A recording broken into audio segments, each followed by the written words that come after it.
Hello, c'est Laura Mabille. Dans cette série de vidéos, j'interroge les entrepreneurs inspirants sur les habitudes et les actions qui leur permettent d'être performants au quotidien. J'ai récemment eu le plaisir d'échanger avec Nathalie Lefebvre à ce sujet. Et si aujourd'hui vous avez la sensation qu'être performant, c'est forcément ne pas s'écouter, être toujours dans la résistance, de se forcer à faire les choses, je pense que vous serez agréablement surpris par ce que Nathalie partage. Et je vous laisse découvrir ça. Est-ce que tu serais OK pour te présenter un peu pour les gens qui ne te Bien connaissent sûr. pas aujourd'hui encore? Alors au départ, mon premier rêve de petite fille, j'avais deux rêves. Je voulais être chanteuse et journaliste. Finalement, j'ai un petit peu rassemblé les deux parce que je suis devenue animatrice radio. Assez vite dans mon parcours, parce qu'on l'évoquait avant de démarrer l'interview, j'ai un peu cette sensation et cette croyance que j'ai pas de temps à perdre. Donc j'ai jamais trop perdu de temps. Donc déjà à 29 ans, j'ai réalisé pas mal de choses et j'ai démarré mon métier de journaliste à l'âge de 19 ans. De fil en aiguille, de rencontre en rencontre, je suis tombée sur un groupe de presse et surtout sur un homme qui a été mon patron pendant quelques années qui m'a donné ma chance. Donc j'ai commencé ce métier de journaliste et on m'a confié le développement d'une radio qui a changé ma vie, qui s'appelle Radio Médecindus, qui m'a ouvert au milieu du développement personnel, de la santé au naturel évidemment, mais j'ai compris que finalement la question de la santé, elle n'était jamais éloignée de la question du bonheur, de l'épanouissement. Finalement, ça représentait un tout et on était des êtres holistiques et c'est vraiment cette vision-là que j'ai saisie de moi-même. Donc j'ai eu la chance de pouvoir exercer ce métier, hein, je l'exerce encore, je suis toujours directrice de cette antenne, mais par la suite, j'ai eu envie, parce que je comprenais beaucoup de choses sur moi, de faire passer à mon tour mes propres messages. Donc j'avais cette envie et ce talent de mettre en lumière le talent des autres, mais j'ai eu envie aussi de le mettre au service de mes propres messages. Et donc j'ai écrit un livre qui parle d'amour de soi parce que c'est vraiment un déclic que j'ai eu dans mon existence de me dire tant que je me rencontre pas, tant que je me connais pas, tant que je me respecte pas, finalement je peux pas demander aux autres de le faire pour moi. Donc j'ai fini par écrire un livre qui s'appelle C'est décidé, je m'épouse, qui m'a mené par la force des choses ou par une forme un peu de magie à accompagner des gens en individuel. Donc, je suis devenue coach aussi. Donc, aujourd'hui, c'est faire un petit peu, voilà, de trouver justement, on en parlera, voilà, un équilibre entre toutes ces activités qui, pour moi, ont vraiment un sens commun, mais qui me demandent d'être aussi dans des énergies très différentes. Voilà, donc je dirais qu'aujourd'hui, ce serait vraiment d'être auteur, de créer des contenus inspirants avec la Mm. radio, avec les livres, voilà, d'offrir finalement mes messages au monde et de permettre aux gens aussi, parce que là, comme tu le fais bien, de mettre en lumière les gens et leur permettre de se sentir à l'aise aussi pour délivrer des messages qui ont du sens pour eux. Voilà, c'est quelque chose aussi qui donne du sens à ma propre existence. Voilà, donc c'est un espèce de mélange de tout ça. Voilà, et une femme amoureuse, une femme d'affaires. Quand je dis amoureuse, c'est presque comme un état d'esprit. Tu vois, j'aime me réveiller le matin et me dire, je sens que ça vibre en fait, mais que ça vibre pas forcément pour un être, Mm. mais ça vibre pour tout simplement l'idée que j'ai encore une journée à vivre et que je vais pouvoir découvrir plein de choses, voilà, et d'explorer. Je crois que j'aime vraiment la vie. C'est génial d'être dans cet état d'esprit et d'avoir pu concrétiser, c'est vrai, du coup, enfin, un Ouais, peu tous les domaines d'intérêt, les passions que tu as. Ça fait du coup enfin, ça fait plusieurs activités en parallèle. ouais. Comment tu gères tout ce que tu as à faire? Qu'est-ce que tu utilises pour suivre en fait les différentes choses que tu as en cours? Est-ce que tu as un outil, une habitude? Comment tu procèdes pour ça? Alors, ce qui est génial, c'est que pour moi, l'univers me fait des clins d'œil aussi dans notre rencontre à toutes les deux, puisque je ne suis pas forcément une reine de l'organisation au départ. En tout cas, c'est un petit peu ce qu'on a essayé de me mettre en tête aussi. Il y a des gens à qui on dit, moi je sais que ma mère, elle m'a éduquée en me disant que j'étais très bordélique. Et donc, j'en ai fait une croyance. Et donc, d'être bordélique, c'est pas forcément de ne pas ranger ses affaires dans sa chambre. C'est aussi parfois d'imaginer qu'on n'est pas capable d'organiser ses idées.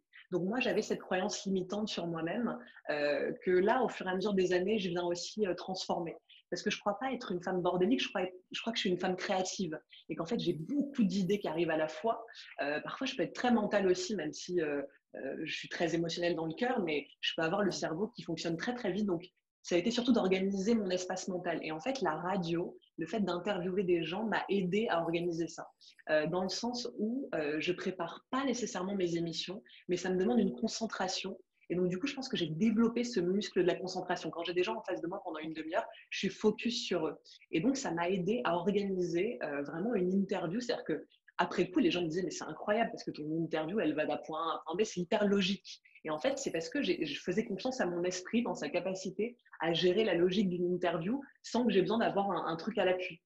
Donc, je crois que ça, c'est venu vraiment m'aider voilà, à développer cette capacité à organiser mes idées. Et donc, je crois que je fais un truc chaque jour. Alors, je ne sais pas si c'est la meilleure technique d'organisation, mais pour moi, ça marche. C'est que je me fais des listes. Tu vois, je fais des listes où je priorise ce qu'il y aurait à faire. Évidemment, dans une journée où j'ai peut-être une émission de radio le matin, un coaching l'après-midi, comme je disais, c'est aussi se mettre dans des énergies un peu différentes. Donc, c'est peut-être aussi prendre quelques minutes à chaque fois. Non pas que ce soit des rôles différents, parce qu'au final, je suis la même personne dans tout ça, mais ça me demande d'être dans une énergie, une vibration qui n'est pas la même. Donc, ce serait aussi à chaque fois de prendre du temps pour moi, pour switcher d'une activité à l'autre. Et même dans une semaine, tu vois, d'avoir parfois une journée. Le vendredi, souvent, je vais le consacrer à mes activités de coaching, d'écriture, ou même des activités pour moi, d'avoir plus de temps pour moi le vendredi. Et on va dire que là, en plus, j'ai repris le business de la radio et en ce moment, ça me demande beaucoup, beaucoup de temps. Donc là, à l'heure actuelle, hein, mais ce n'est pas forcément que c'est ancré dans le temps, mais à l'heure actuelle, on va dire que du lundi au jeudi, je m'occupe du business de la radio, j'enregistre des émissions, je m'occupe de mes animateurs. Et le vendredi, je consacre cette journée-là à mes activités autres. Mais parfois, forcément, on le sait, ça se mélange aussi. Donc, comme je disais, c'est vraiment d'essayer à chaque fois de revenir à moi, ne serait-ce que prendre quelques instants pour respirer, pour méditer. Mais voilà, de passer sereinement d'une activité à l'autre et surtout d'essayer de couper. Quand je rentre chez moi, je suis plus collée à mon téléphone en train. Et d'ailleurs, parfois, je suis un peu gênée que des gens se sentent OK de m'appeler à 21h. Alors, c'est à moi aussi, c'est mon rôle de pas répondre. Mais en tout cas, j'essaie vraiment de couper. C'est-à-dire que quand je rentre chez moi, je suis avec mes proches, voilà, dans ma sphère à moi intime, et c'est nécessaire. Et même quand on est passionné par son business, même quand tous les jours on fait des choses qui ont du sens pour nous, je pense que parfois on peut oublier qu'à un moment donné, on a aussi une vie personnelle et intime, et que si on nourrit pas ça, en fait, le lendemain, on n'est pas disponible en fait à ce qu'on fait. Donc voilà, pour moi, les gens qui me disent j'ai une passion, j'ai du mal à m'arrêter, mais je crois que la passion aussi a des limites, et qu'à un moment donné, tu vois, c'est aussi savoir bien se reposer, bien manger le soir, avoir une vraie hygiène de vie qui te permet le lendemain d'y retourner en étant bien. C'est cool que tu parles de ça parce que c'est vrai que pour certaines personnes, passionnées ou pas, elles ont la sensation, des fois, elles culpabilisent à se reposer ou à faire un break ou à se dire, OK, je me mets en off, en ayant la sensation qu'elles devraient travailler, il y a toujours plus de choses à faire, plus de choses à faire. Mais c'est vrai qu'à un moment donné, et tu le dis bien, se reposer, c'est des fois la chose à faire déjà juste pour toi, pour ta qualité de vie et en plus pour te permettre d'être d'autant plus présente par la suite, d'autant plus efficace. Qu'est-ce que tu fais du coup? Tu nous dis que tu coupes. Comment tu fais en sorte de couper quand tu rentres chez toi pour vraiment faire un break par rapport à toutes tes autres activités? En fait, c'est marrant parce que déjà, juste pour rebondir sur ce que tu disais, ne rien faire, pour moi, c'est quand même faire quelque chose. Tu vois, je me suis rendu compte que ma créativité, elle pouvait être hyper présente dans des moments où je suis devant Netflix sur mon canapé et je suis en mode complètement off. Et en fait, dans ces moments-là, va savoir pourquoi, tout d'un coup, il y a un truc qui me traverse et c'est une idée qui me manquait. Donc, je crois que parfois, de couper aussi dans le contexte où on se sent un peu bloqué pour laisser son esprit aller à autre chose, vaquer à autre chose, ça permet parfois d'avoir un espèce de truc qui se clarifie, une clarté qui survient. Donc voilà, je fais confiance aussi à mon inconscient, à mon être pour savoir poser les yeux sur ce qui est important, même si parfois ça peut être voilà, d'être devant une série à rien faire. Je ne le condamne pas du tout en fait. Je suis très pas laxiste avec moi, mais je suis très douce avec moi-même en fait. Je me dis pas ça c'est mal, il faudrait plutôt être tout le temps en train de regarder des trucs inspirants. J'adore la lecture, mais s'il y a des moments où je suis pas dans l'envie de lire un livre parce que j'ai envie d'avoir autre chose, voilà, qui tout d'un coup m'amène à rentrer dans un monde. Enfin, voilà, je me laisse vraiment aller à ce qui m'attire et du coup, je me fais confiance là-dedans. Donc, je dirais que quand je rentre chez moi, déjà, un des enjeux, c'est de couper les réseaux sociaux, ce qui n'est pas toujours simple, parce qu'en plus, j'ai mes amis, du coup, qui m'écrivent dessus. Donc, c'est voilà, trouver la manière d'être moins connecté à ça et plus connecté au moment que je suis en train de vivre. J'aime bien cuisiner, tu vois, donc ça va être peut-être de faire ça, de rentrer chez moi, de réfléchir à ce que je vais manger, de prendre un verre en terrasse, voilà, d'essayer d'offrir à mon esprit un moment où il y a beaucoup plus de calme et je trouve que les réseaux sociaux, c'est quelque chose de formidable. Ça nous est tellement utile dans nos boulots respectifs, mais en même temps, on est du coup vraiment déconnecté des moments d'intimité. Donc, je suis une femme qui est à la fois très présente avec les gens et en même temps, je suis extrêmement solitaire. Ça peut paraître contradictoire, mais voilà, je vis avec un homme, mais au-delà de ça, j'ai besoin d'avoir des moments seuls. Donc parfois, c'est même trouver un sas où je ne retrouve pas tout de suite une personne à mes côtés, mais où je me retrouve avec moi. Ouais. Et c'est un petit peu aussi l'objectif de ce que je transmets, c'est voilà, l'importance de notre relation avec nous-mêmes. Et ben, il m'arrive à plein de moments de rentrer, de marcher, d'écouter de la musique. Là, je prends des cours de danse aussi, donc d'avoir vraiment des moments pour moi. Et ça, c'est important, de ne pas tout de suite non plus revenir dans l'environnement familial où du coup, ce sera voilà, de nouveau un lien avec les autres. Le lien avec soi, pour moi, il me permet de créer ce sas. Et tu penses que justement d'avoir ces moments avec soi-même, ça t'aide derrière à être plus efficace et plus présente avec les autres justement dans tes moments off, mais avec d'autres personnes. Mais même en fait, dans tout ce que je fais, ça me permet de mieux revenir au monde en fait. Si je reviens pas à moi, je suis plus capable de donner quelque chose à l'extérieur. Et on a des métiers où justement, on se met devant la caméra, on donne de l'énergie, rien que cet instant qu'on vit, on sait toutes les deux que ça va nous prendre de l'énergie. On est heureuse parce qu'on va en récupérer aussi.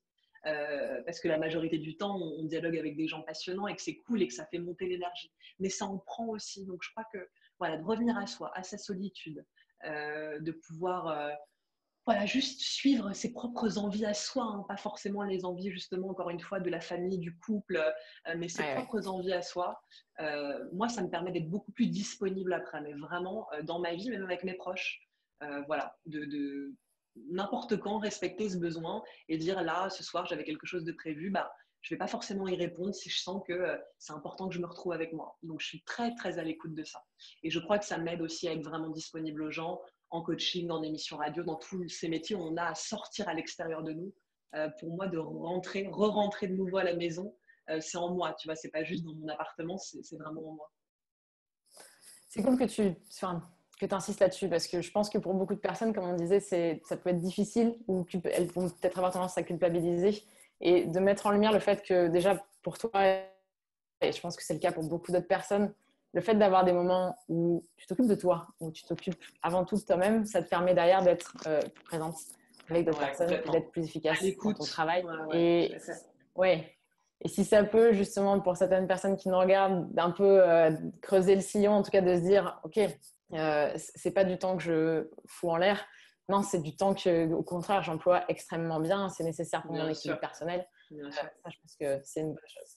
Et je rebondis sur, tu vois, tu parlais tout à l'heure du fait que quand tu vas regarder un truc sur Netflix, tu peux avoir une idée qui arrive par rapport à ce sur quoi tu es en train de travailler. Il y a même, en fait, il y a des études qui ont montré que notre cerveau, il a deux façons de fonctionner différentes.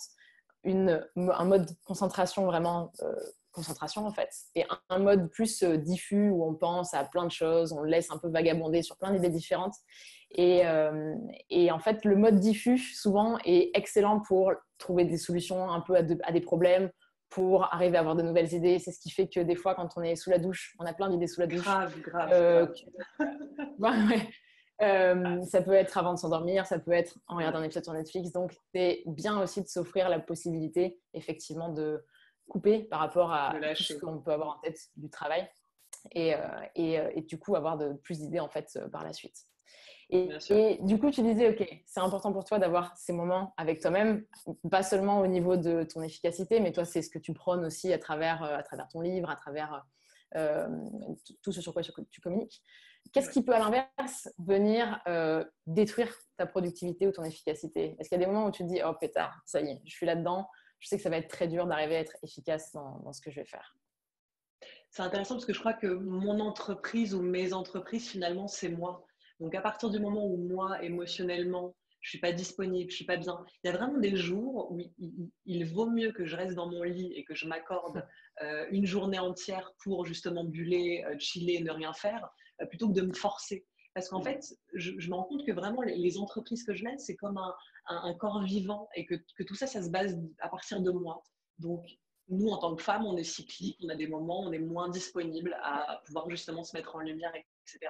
Et je crois que toutes ces fois où je ne m'écoute pas, où je n'écoute pas ça à l'intérieur de moi, et que je me force un petit peu, alors je sais qu'on est dans une culture un peu du compromis, c'est OK de se forcer, etc. Mais moi, j'essaie au maximum de ne pas me forcer et d'écouter ça. Et ce n'est pas parce que je suis chef d'entreprise que je ne peux pas écouter, au contraire, des moments où je me dis, il vaut mieux que tu t'arrêtes cette journée-là plutôt que de passer une semaine entière où ça va être compliqué. Parce que la vie fait qu'il y a des moments de vie où c'est plus compliqué, on traverse des choses, voilà, il y a des peurs qui remontent, il y a des deuils à faire. Voilà. Et c'est vraiment véritablement de s'écouter et de voir mon business comme un espace vivant qui est toujours en miroir et en alignement avec moi. Donc voilà, donc d'être toujours attentif à ça. Je crois que toutes les fois, je suis une dormeuse, tu vois, j'ai besoin de sommeil. Donc toutes les fois où je respecte pas ça, je vais pas forcément être productive. Je dirais que le manque de sommeil, franchement, est un truc qui m'empêche d'être productive. Le manque d'activité physique aussi. Je suis pas forcément à aller à la salle de sport à 6 heures, je déteste ça. Mais ne serait-ce que faire quelques respirations le matin, j'adore la danse, donc tu vois, d'aller de manière hebdomadaire à mon cours de danse, de prendre ces moments pour libérer mon corps aussi. Voilà, plus je suis en harmonie moi et plus dans mon travail, je vais être juste et je ne vais pas me laisser submerger justement par des montagnes de stress, surtout quand on a des gens peut-être à manager, tu vois, d'essayer toujours de faire la part des choses de ce qui nous appartient. Et en fait, je crois que mon entreprise, c'est aussi ma responsabilité. Donc, je n'ai pas à arriver et à dire, j'en sais rien, aux gens qui travaillent avec moi, vous me faites chier, enfin, tu vois, d'arriver avec mon état émotionnel pourri et leur faire subir. Et le truc, c'est qu'aujourd'hui, dans le monde du travail, les gens, ils font ça, c'est qu'ils sont là, ils arrivent et puis ils déversent tout ce qu'ils ont sur le cœur, voilà, sur leurs collaborateurs. Donc, je vais essayer, je ne suis pas parfaite, hein, mais au maximum de faire attention à ça et de veiller, voilà, à des moments où je suis plus capable, en fait. Et c'est OK de ne plus être capable, ça veut pas dire que je ne le serai plus jamais. Parfois, on peut se faire des montagnes aussi il faut que je sois tous les jours au taquet dans la productivité, etc. Ben, je crois que ma productivité, elle se joue aussi dans cette autorisation que je me donne d'être moins productive à des moments pour retourner au front après. Et c'est souvent ce que je dis aux gens, mais il y a des jours où moi, je peux déplacer des montagnes et il y a des jours où je ne peux même pas sortir de mon lit. Et c'est OK d'être dans ces contradictions-là, en fait. Je suis OK d'être une femme contradictoire, pleine de paradoxes. Je crois qu'on les plus ou moins tous. Et voilà, et j'ai envie d'avancer, j'ai envie de gagner de l'argent, j'ai envie de créer de la valeur dans ce monde. Mais j'ai aussi envie de prendre soin de moi et d'être heureuse. Et donc, c'est trouver cette jauge et finalement, c'est la même en fait. Donc, plus je suis attentive à moi et plus mon business va bien. Et voilà, et dès que je vais pas bien, en effet, c'est carrément un gros souci de productivité. Donc, de revenir à moi dans ces moments-là et m'occuper de moi. Ok, top. Et non, non, mais c'est genre, ça rejoint ce qu'on a dit tout à l'heure. Je n'ai rien à ajouter par rapport à ça. J'adore ta spontanéité. Qu'est-ce que, par rapport à justement tes différentes activités, ouais. Tu disais que tu faisais des listes tout à l'heure Ouais. pour justement t'aider à, ok, à un moment donné, prendre un peu de recul, voir tout ce qui est en cours et pouvoir agir en fonction. Comment tu arrives, parce que c'est un challenge pour beaucoup de personnes, d'arriver à faire la différence, à avoir des priorités, à faire la différence entre ce qui est important, ce qui est moins, ce qui est plus superflu. Comment toi, tu arrives à faire la part des choses entre les deux, à distinguer l'important du superflu et à le mettre en pratique justement dans ton quotidien? Après, je crois il y a des gens qui sont déstabilisés par l'urgence. Moi, je crois au contraire que j'aime ça. Sinon, je ne ferais pas mon métier de me retrouver en direct à la radio, en arrivant. En fait, souvent, tu vois, par exemple, je peux avoir une émission en direct à 11 heures pendant 2 heures d'antenne libre. Eh bien, ça ne me dérange pas, moi, d'arriver à 10h45 pour me mettre directement dans le flow. En fait, j'ai ce truc où je peux arriver et y aller directement. Tu vois, je n'ai pas forcément besoin d'avoir un temps où je prépare. Donc, en fait, les priorités, elles se placent d'elles-mêmes. Tu vois, j'ai forcément des rendez-vous importants auxquels il faut que où il faut que je sois présente. Euh, je dirais qu'après, le domaine avec lequel j'ai plus de mal, et aujourd'hui il faut que j'avance dessus, c'est l'administratif, tu vois, mais je crois que c'est le cas pour beaucoup, c'est vraiment de trouver, de dédier un moment à le faire dans la joie. Et je crois qu'en fait, tous ces domaines, plus on les déteste, plus ils nous détestent en retour, tu vois. Donc c'est l'idée un peu de les aimer, vu que je vois tout à travers le filtre de l'amour, et de me dire, bon bah voilà, quand je dois gérer des trucs avec la banque, avec l'assurance maladie, j'en sais rien, mais ne pas laisser les courriers s'accumuler, ça c'est un truc sur lequel je pense que j'ai encore des progrès à faire, ou alors de trouver une personne, et c'est marrant parce que j'ai accompagné en coaching une femme qui, elle, adore ça, elle adore faire ça pour les gens. Et je lui ai dit, mais il faut que tu deviennes une coach de chef d'entreprise pour les aider à gérer leur administratif, parce que je pense que ça, voilà, c'est quelque chose qui manque. Et donc, pourquoi pas dans un deuxième temps le déléguer si moi je sens que c'est une tâche qui peut me prendre énormément de temps. Je suis douée en rédaction, donc par exemple, j'ai des amis souvent qui me disent, là j'ai une amie chanteuse, elle devait rédiger un mail pour envoyer une maison de disques. Elle a mis beaucoup de temps à le faire. Je lui ai dit, vas-y, envoie-le-moi, tu me donnes les grandes lignes. Et je lui ai fait en 5 minutes. Donc parfois, c'est aussi se rendre compte qu'il y a des gens qui auraient le talent pour le faire beaucoup plus vite que soi. Et donc de leur confier ça pour que du coup, ce soit moins un poids, qu'on soit plus productif sur ce sur quoi on est bon. Voilà, mais pour l'administratif, à l'heure actuelle, j'essaie de dédier un moment à ça et pas le mettre, parce que dans ma to-do list, c'est toujours dans le dernier, voilà, c'est en tout dernier, et forcément, c'est le truc où j'ai toujours une excuse pour ne pas le faire. Mais après, sur les tâches importantes, comment dire, je crois qu'elles s'organisent d'elles-mêmes, et qu'il y a des choses sur lesquelles, en fait, la procrastination, pour moi, n'est pas un gros mot. C'est-à-dire qu'il y a des choses où parfois, on se dit, OK, j'ai fait l'essentiel de ma journée et c'est bien et je suis fière de moi. Et c'est important de se le dire aussi. Il y a des choses où ça peut attendre quelques heures, ça peut attendre le lendemain matin. Évidemment, c'est pas le faire attendre jusqu'au mois prochain. Mais tu vois, c'est pas non plus de se condamner, de se dire, putain, je suis pas arrivée au bout de ma liste et du coup, c'est une journée de merde. Pour moi, c'est pas une journée de merde si j'ai pas réussi à aller au bout de ma liste. Pour l'instant, voilà, je vois que même les trucs qui me font le plus chier, je m'y attelle. Et en vrai, comme je suis fière de moi, je sais pas si ça te fait ça, mais quand il y a des trucs où j'ai moins l'élan, bah franchement, je suis hyper fière après. Donc rien que pour ça, si je le vois aussi sous une forme un peu de développement de soi, je me dis, bon, bah, ça amène de la fierté. On se dit, OK, je l'ai fait, j'ai réussi. Et du coup, c'est peut-être une motivation qui me donne envie de réserver une demi-journée parfois pour la comptabilité, même si j'ai une comptable, on a toujours des trucs à gérer nous. Voilà, donc d'essayer, voilà, encore une fois, de dédier peut-être un petit laps de temps où je me mets dans un endroit que j'aime bien, où il y a du beau autour de moi, où je bois quelque chose qui me fait plaisir et où je gère ce truc qui est peut-être moins agréable, mais qui va m'apporter de la fierté par la suite. Ouais, c'est pas mal ça, d'avoir du coup l'approche sur des choses qui vont être moins tentantes, mais qui sont importantes ou des incontournables, de t'aider du coup en te faisant un kiff à côté de ça. Dans un contexte. Ouais. Dans tout ça dans le contexte, dans ce que tu peux pouvoir manger, enfin, pour arriver à rendre les choses un peu plus agréables. Complètement. C'est cool. Et tu parlais de déléguer tout à l'heure. Est-ce qu'il y a déjà des choses, et c'est une étape, c'est pas facile d'avoir pour beaucoup de personnes de faire cette transition de je gère tout moi-même et c'est moi qui dois tout gérer à je commence à reconnaître qu'il y a des choses où je peux pas tout faire et il y a des choses où certaines personnes vont pouvoir le faire mieux que moi, ou même si j'ai pas cette sensation-là dans un premier temps, il faut que j'y aille quand même parce qu'à un moment donné, c'est une étape incontournable si j'ai envie de continuer à développer les choses. Je peux pas être la seule personne au boulot d'étranglement. Est-ce qu'il y a des choses que tu as été ravie d'avoir déléguées justement dans ta vie pro ou à la limite ta vie perso aussi et où tu encouragerais justement d'autres personnes à déléguer ces choses-là? Je dirais tout de suite mon ménage déjà. D'avoir une femme de ménage, ça a changé ma vie. Dans le sens où j'ai jamais pris de plaisir. Moi, j'ai une amie, elle me dit souvent, quand je fais mon ménage, ça m'aide à me détendre, à m'organiser. Donc, il y a des gens pour qui ça apporte du plaisir. Il y a des gens qui supportent pas non plus qu'on vienne chez eux et qu'on nettoie leurs affaires, etc. Pour moi, il n'y a aucun problème avec ça. Surtout que j'ai trouvé une femme, mais que j'aime énormément. C'est comme une maman, tu vois, elle va me dire, bah, du coup, Nathalie, je me suis permise, j'ai fait un peu votre frigo, puis dans votre machine à laver, il y avait des petits trucs que j'ai enlevés. Et en fait, déjà, j'aime cette femme, ça lui donne du travail. Et moi, ça, franchement, c'est un des trucs qui clairement a changé ma vie. On pourrait se dire, c'est une dépense inutile parce que c'est un truc qu'on peut faire. N'empêche qu'elle, en 3 heures, elle fait un truc que moi, je fais en une journée et que je fais mal. Donc, à un moment donné, c'est se dire, bon, en fait, je crois que c'est bien de savoir le faire, mais à un moment donné, c'est bien de le déléguer. Là, à l'heure actuelle, je suis en train de gérer même toute la partie business et financière. D'habitude, c'est pas forcément moi qui vends. J'ai un homme à mes côtés que j'aime énormément, qui s'appelle Nicolas, avec qui je travaille depuis longtemps. On est un vrai duo professionnel. Lui, en général, c'est plutôt lui qui va gérer les relations commerciales.